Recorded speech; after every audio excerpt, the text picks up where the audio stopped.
Today I'll break down what is actually happening with Bitcoin right now.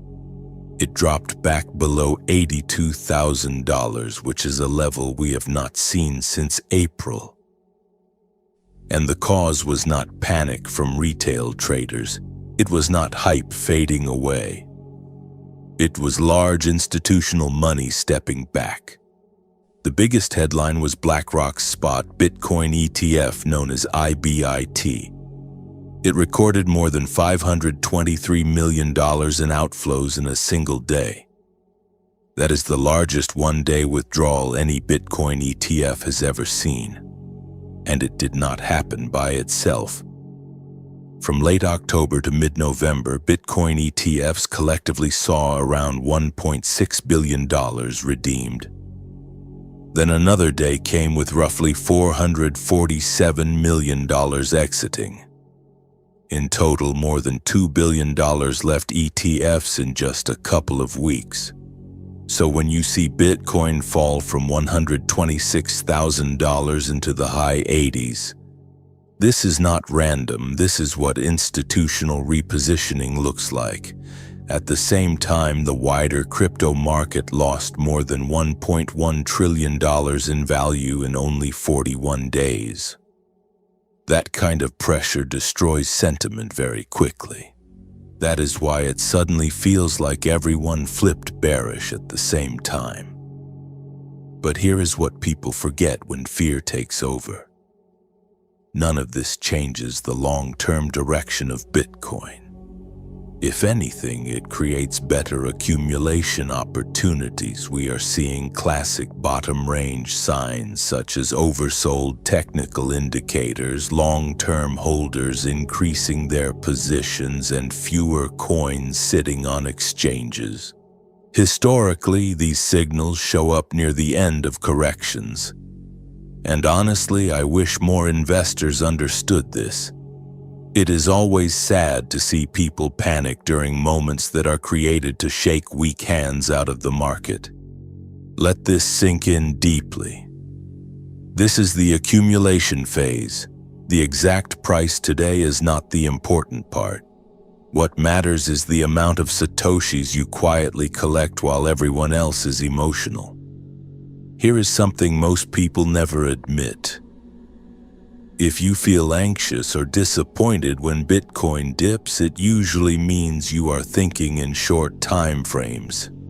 You might be thinking about cashing out next week or next month. That is not a long-term mindset, especially if your stack is still growing or you are far from your personal goals. And I am not telling you that you need to own a full Bitcoin. What I am saying is simple. Accumulate whatever amount is realistic for you. Do it consistently at a pace you can maintain. And let me add this. On days like this, people who create Bitcoin content, educators and analysts, and anyone trying to bring clarity get attacked the most. Because fear makes people emotional. Some feel frustrated, some feel scared, some feel overwhelmed. Even when we present real data, not everyone is ready to accept it in the moment. But channels like mine spend hours researching these topics so you do not feel lost. I knew days like this would come, and I am ready for the criticism. It is part of the mission. Now let us look beneath the surface. Leverage has been flushed out of the system. Open interest is down significantly. Around 20% in Bitcoin terms and more than 30% in dollar terms. That means fewer liquidation risks, fewer sudden crashes, and a stronger foundation for future price action. This is not 2022. This is not a contagion event. This is not another collapse. This is the market resetting. It is a shift from weak short-term hands into stronger long-term holders. It is a recalibration after months of sideways movement. For people like us who stack, learn, and think far ahead, this moment is not about today's candle. It is about the next 5 years, the next 10 years, and even the next 20 years. It is about building something stable for your future and your family. It is not about stressing over every pullback. So yes, the chart looks messy right now, but the fundamentals underneath the price are stronger than ever, and I truly believe that a few years from now we will look back at this period and say that it was one of the best times to accumulate. I am not trying to time the perfect bottom. I am simply stacking slowly, staying patient, and keeping my eyes on the bigger picture.